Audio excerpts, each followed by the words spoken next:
उपयोग यथा योग्य होना चाहिए। अग्नि है, अग्नि जल रही है, हम अग्नि में हाथ सेकना चाहते हैं, अग्नि से हम गर्मी प्राप्त करना चाहते हैं, तो यदि उस अग्नि पर हाथ टिका देंगे तो हाथ जल जाएगा, और यदि उस हाथों को दूर रखेंगे तो गर्माहट नहीं मिलेगी। तो क्या करना होगा? इतनी दूरी पर हाथों को रखेंगे जितना गर्माहट प्राप्त हो जाए, हमारे हाथ या शरीर का कोई भी अंग प्रत्यंग जले भी नहीं, ठीक ठीक गर्मी हमें मिल जाए। इतनी दूरी रखनी चाहिए तो हम अग्नि का उपयोग ठीक ठीक कर सकेंगे। ठीक इसी प्रकार से धन की स्थिति होती है। साईं इतना दीजिए जामे कुटुंब समाए, मैं भी भूखा ना रहूं, आने जाने वाला भी भूखा ना रहे। साईं इतना दीजिए जामे कुटुंब समाए, मैं भी भूखा ना रहूं, साधु न भूखा जाए। धन इतना होना चाहिए कि व्यक्ति के स्वयं के जीवन में भी, जीवन की यात्रा भी आगे बढ़ जाए, और जो उसके संपर्क में आने वाले लोग हैं उनको भी सहयोग मिल जाए। और यदि केवल गिद्ध की वृत्ति रखोगे, लालच रखोगे, केवल स्वयं के स्वार्थों की पूर्ति करोगे तो क्या होगा? केवल इकट्ठा करोगे, दूसरों के उसमें कल्याण में नहीं लगाओगे तो क्या होगा? डाके पड़ेंगे, अशांति होगी। आज जो समाज में विषमता है उसका एक कारण यह है कि धन का उपयोग ठीक ठीक नहीं हो रहा। गरीब और भी ज्यादा गरीब हो रहा है, अमीर और भी ज्यादा अमीर हो रहा है, और ये गिद्ध की वृत्ति, कुछ सीमित लोगों ने गिद्ध की वृत्ति को अपने जीवन में धारण किया हुआ है। इस कारण से सारी ये व्यवस्था विषमता की पैदा हो गई है। और जिस दिन हम सबके कल्याण की भावना से धन वैभव कमाएंगे, देखो वैदिक व्यवस्था में केवल एक वर्ण धन कमाता था, वैश्य वर्ण।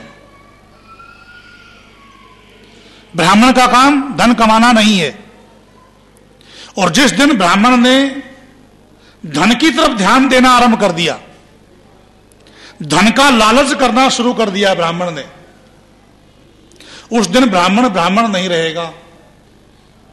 क्योंकि ठीक ठीक विद्या का अर्जन और विद्या का वितरण वो नहीं कर पाएगा, उसका ध्यान तो धन की तरफ रहेगा, वो वैश्य बन जाएगा।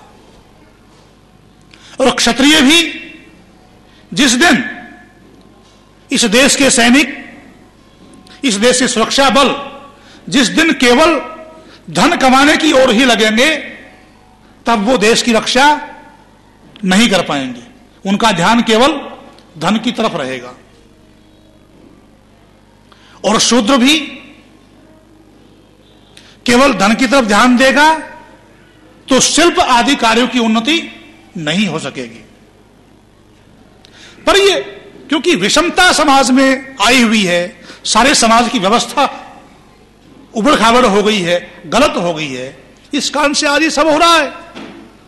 नहीं तो वैदिक काल में व्यवस्था ये थी कि वैश्य धन रखता था, इसलिए उसे गुप्त कहते थे, वो धन की रक्षा करता था, और सबके लिए, ब्राह्मण के लिए भी, क्षत्रिय के लिए भी, शूद्र के लिए भी, और चारों आश्रमों के लिए।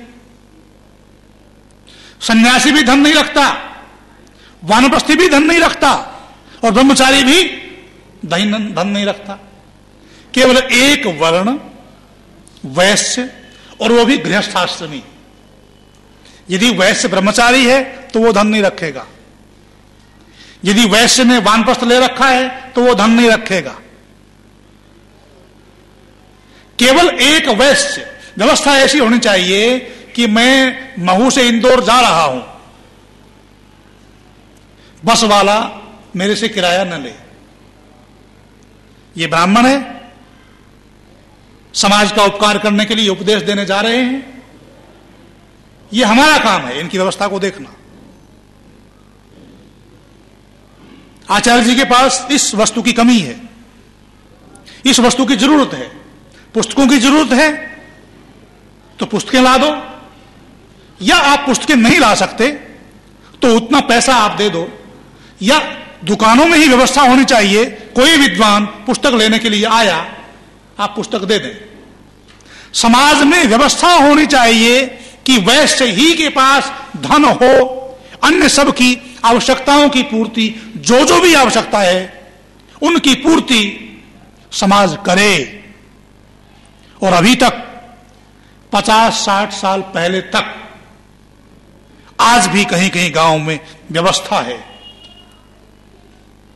ब्राह्मण को, विद्वान को आज भी अनाज, अन्न, वस्त्र गांव में दिए जाते हैं।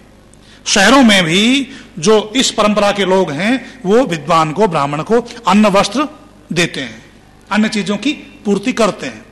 शूद्र भी, जो काम करने वाला श्रमिक वर्ग है, उसको भी अन्न वस्त्र देते हैं गांव में। 50-60 साल पहले एकदम अच्छी परंपरा थी, आज भी थोड़ी सी परंपरा है, आज भी देते हैं, क्योंकि उसकी आवश्यकताओं की पूर्ति करना किसका काम है? वैश्य का काम है। जो धन कमा रहा है उसका काम है। और यदि वो वैश्य धन पर कुंडली मारकर बैठ गया तो वो गीध की मनोवृत्ति है। इसलिए वेद मंत्र ये कह रहा है कि अपने जीवन में अपने परिवार को, समाज को और राष्ट्र को आगे बढ़ाना चाहते हो तो गीध की मनोवृत्ति को छोड़ना होगा।